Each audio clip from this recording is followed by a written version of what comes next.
ಈಗಾಗಲೇ ನಾವು ವರಮಹಾಲಕ್ಷ್ಮಿ ಹಬ್ಬದ ಹಿನ್ನೆಲೆ ಮಹತ್ವದ ಬಗ್ಗೆ ತಿಳ್ಕೊಂಡ್ವಿ.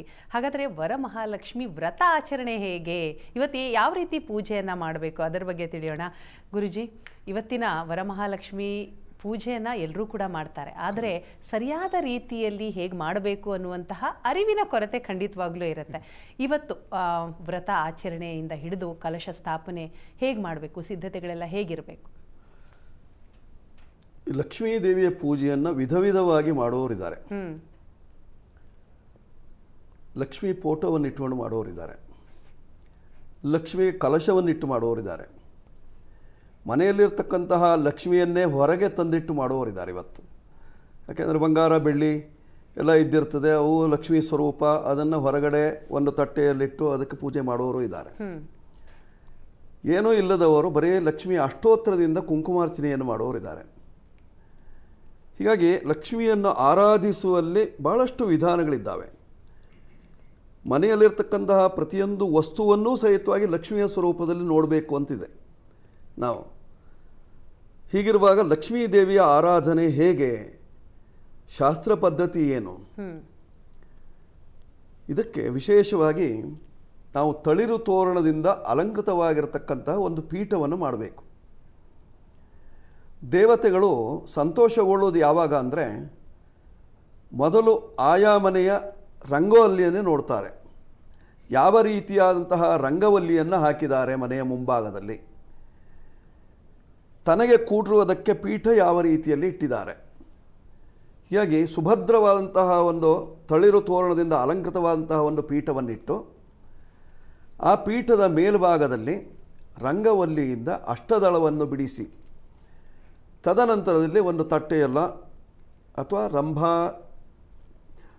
ರಂಭ ಅಂದರೆ ಬಾಳೆ ಗಿಡ, ಆ ಬಾಳೆ ಗಿಡದ ಎಲೆ ಅಂದರೆ ಬಾಳೆ ಎಲೆ, ಅಗ್ರ ಸರಿಯಾಗಿರತಕ್ಕಂತಹ ಬಾಳೆಯ ಎಲೆಯಲ್ಲಿ ಅದು 5 ಎಲೆ ಇಡಬೇಕು ಅಥವಾ 2 ಎಲೆಯನ್ನಾರು ಇಡಬೇಕು, ಒಂದು ಅಥವಾ 3 ಇಡುವ ಹಾಗಿಲ್ಲ. ಆ ಬಾಳೆಯ ಎಲೆಯ ಮೇಲ್ಭಾಗದಲ್ಲಿ ಅಕ್ಕಿಯನ್ನು ಹರಡಿ, ಅಕ್ಕಿ ಅಂದರೆ ಅದು ಚೂರ್ಣವಾಗಿರಬಾರದು, ತುಂಡಾಗಿರಬಾರದು, ಅಖಂಡವಾಗಿರತಕ್ಕಂತಹ ಅಕ್ಷತೆ ಅಂತ ಹೇಳ್ತೇವೆ ನಾವು. ಅಕ್ಕಿಯನ್ನು ಅದರಲ್ಲಿ ಹರಡಿ, ಅದರ ಮೇಲ್ಭಾಗದಲ್ಲಿ ಮತ್ತೊಂದು ಅಷ್ಟದಳವನ್ನು ಮಾಡಿ, ಆ ಅಕ್ಕಿಯ ಮೇಲ್ಭಾಗದಲ್ಲಿ, ಆ ಅಕ್ಕಿಯ ಮೇಲ್ಭಾಗದಲ್ಲಿ ನಾವು ಕಲಶವನ್ನು ಇಡಬೇಕು.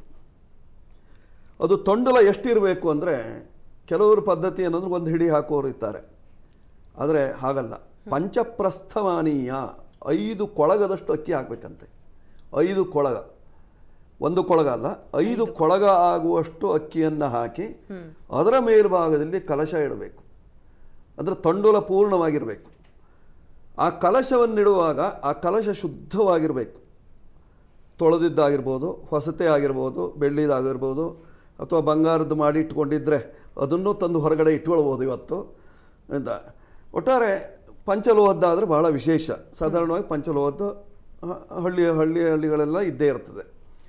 ಆ ಕಲಶವನ್ನಿಟ್ಟು ಅದಕ್ಕೆ ವಿಶೇಷವಾಗಿ ಅಲಂಕಾರವನ್ನು ಮಾಡಬೇಕು. ಒಳಭಾಗದಲ್ಲಿ, ಅದರ ಒಳಭಾಗದಲ್ಲಿ ಗರಿಕೆಯನ್ನು ಹಾಕಬೇಕು, ಅಕ್ಷತೆಯನ್ನು ಹಾಕಬೇಕು. ಕೆಲವರು ದ್ರಾಕ್ಷಿ, ಗೋಡಂಬಿ ಇದನ್ನು ಹಾಕುವವರಿದ್ದಾರೆ, ಇಲ್ಲ ಅಂತಲ್ಲ, ಅದನ್ನು ಹೇಳಲಿಲ್ಲ, ಶಾಸ್ತ್ರದಲ್ಲೇ ಹೇಳಲಿಲ್ಲ. ದ್ರಾಕ್ಷಿ ಗೋಡಂಬಿ ಹಾಕಲಿಲ್ಲ, ಹಾಕಿ ಅಂತ ಎಲ್ಲೂ ಹೇಳಲಿಲ್ಲ. ಅಲ್ಲಿ ವರವನ್ನು ಹಾಕಬೇಕು ಅಂತಿದೆ. ಅವಳು ವರಲಕ್ಷ್ಮಿ ಆಗಬೇಕು. ವರ ಅಂತಂದರೆ ಎಷ್ಟು? 4 ರೂಪಾಯಿ, 4 ನಾಣ್ಯವನ್ನಾದರೂ ಹಾಕಬೇಕು, ಅಥವಾ 4 ವರವನ್ನು ಹಾಕಬೇಕು. ಯಾಕೆಂದರೆ ಅವಳಿಗೆ 16 ಷೋಡಶ ಕಲಾ ಪರಿಪೂರ್ಣಲಾಗಬೇಕು. ಅವಳು ನೋಡಿದರೆ 16 ವರ್ಷದ ಕನ್ಯೆ ಇದ್ದಾಗಿರಬೇಕು. ಆದ್ದರಿಂದ 16 ನಾಣ್ಯವನ್ನು ಹಾಕುವುದರ ಮೂಲಕವಾಗಿ ನಮ್ಮ ಹೊಟ್ಟೆಯೊಳಗೆ ರಕ್ತ ಸರಿಯಾಗಿದೆ ಹೇಳಿದ್ರೆ ನಮಗೆ ಶೋಭೆಯಾಗಿ ಕಾಣಿಸ್ತದೆ. ರಕ್ತವೇ ಇಲ್ಲದೆ ಹೋದ ಮನುಷ್ಯ ಯಾಕೆ ಕಾಣಬಹುದು? ಒಣಗಿದ ಮರ ಇದ್ದಾಗ ಕಾಣಿಸ್ತಾನೆ. ಆದ್ದರಿಂದ ಆ ರಕ್ತ ಶುದ್ಧಿ ಆಗಿರಬೇಕು ಅಂತ ಆದರೆ ಅದರ ಒಳಭಾಗದಲ್ಲಿ ನಾಣ್ಯಗಳು ಶುದ್ಧವಾಗಿರಬೇಕು. ಅಲ್ಲಿ ಬೆಳ್ಳಿ ನಾಣ್ಯ ಇದ್ದವರು ಬೆಳ್ಳಿ ನಾಣ್ಯನೇ ಹಾಕ್ಬೋದು. ಇತ್ತೀಚೆಗೆ ಬಂಗಾರದ ನಾಣ್ಯ ಮಾಡಿಟ್ಕೊಳ್ಳೋರು ಇದ್ದಾರೆ, ಅವರು ಹಾಕ್ಕೊಳ್ಬೋದು ಬೇಕು ಅಂತಾದರೆ. ಒಟ್ಟಾರೆ 16 ನಾಣ್ಯಗಳನ್ನು ಹಾಕಿ ಅದರ ಮೇಲ್ಭಾಗಕ್ಕೆ, ಅದಕ್ಕೇನು ಅಂದರೆ ತಂತು ವೇಷ್ಟಿತಂ ಅಂದರೆ ಆ ಕಲಶಕ್ಕೆ ತಂತುವನ್ನು ಅಂದರೆ ದಾರವನ್ನು ಸುತ್ತಿರಬೇಕು. ದಾರವನ್ನು ಸುತ್ತಿರ್ತಕ್ಕಂತಹ ಕಲಶದಲ್ಲಿ ನಾವು ಮಾವಿನ ಎಲೆಯನ್ನು ಇಟ್ಟು, ತಳಿರು ಅಂದರೆ 2 ಬಾಳೆ ಗಿಡ, ತೋರಣ ಅಂದರೆ ತೋರಣಕ್ಕೆ ಬೇಕಾಗಿರತಕ್ಕಂಥದ್ದು ಮಾವಿನ ಎಲೆಯನ್ನಿಟ್ಟು ಚೂತ ಪಲ್ಲವ ಅಂತ ಹೆಸರು ಅದಕ್ಕೆ. ಆ ಚೂತ ಪಲ್ಲವವನ್ನಿಟ್ಟು ಅದರ ಮೇಲ್ಭಾಗದಲ್ಲಿ ತೆಂಗಿನಕಾಯಿಯನ್ನು ಇಡಬೇಕು.